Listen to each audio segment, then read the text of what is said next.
Ada seorang ulama dari Pulau Jawa yang datang berkunjung ke Pontianak dalam kegiatan dakwahnya.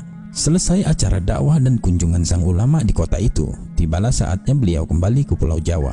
Saat sedang dalam perjalanan, tiba-tiba dari kejauhan sang ulama melihat sebuah cahaya dari kejauhan yang teramat terang. Cahaya itu muncul dari balik rumah-rumah penduduk. Begitu takjub dan terkejutnya sang ulama melihat cahaya itu. Beliau lantas berkata kepada sang sopir untuk mendekat ke arah cahaya itu. Sang sopir yang tidak mengerti itu menuruti perintah sang ulama.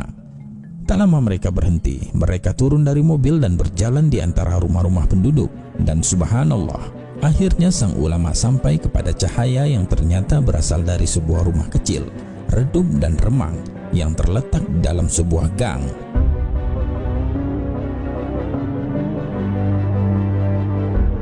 Beliau segera mengetuk pintu rumah itu dan mengucap salam. Assalamualaikum. Beberapa saat kemudian terdengar pintu dibuka dan muncullah seorang nenek membukakan pintu dan menjawab salam. Waalaikumsalam. Melihat yang datang adalah orang dengan pakaian seperti orang yang soleh. Sang nenek pun bingung. Belum hilang kebingungannya, sang ulama tiba-tiba berkata, "Wahai ibu, doakan saya. Tolong doakan saya."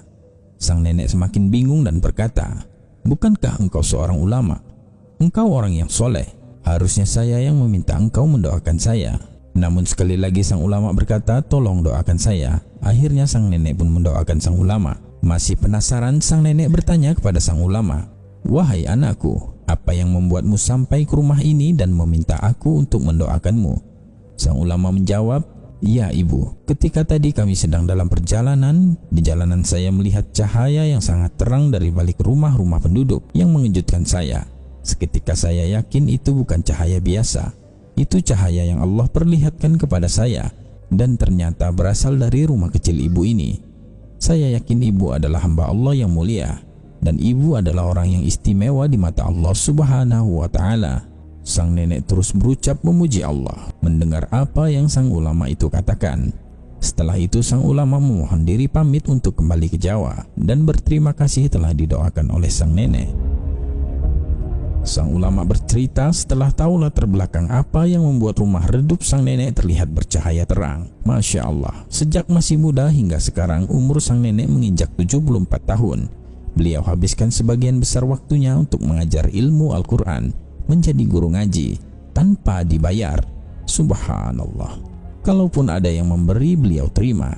Beliau merasa terpanggil untuk menemani anak-anak belajar mengaji meski dengan segala keterbatasan yang ada.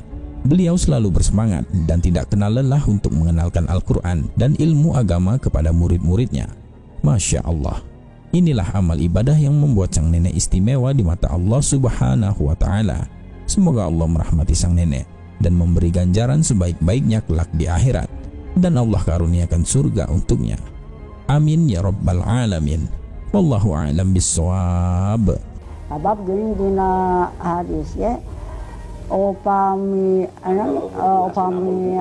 terangkan hiji rupa tadi di aturan agama tadi carioskeun di disiksa ku Allah pangpayuna.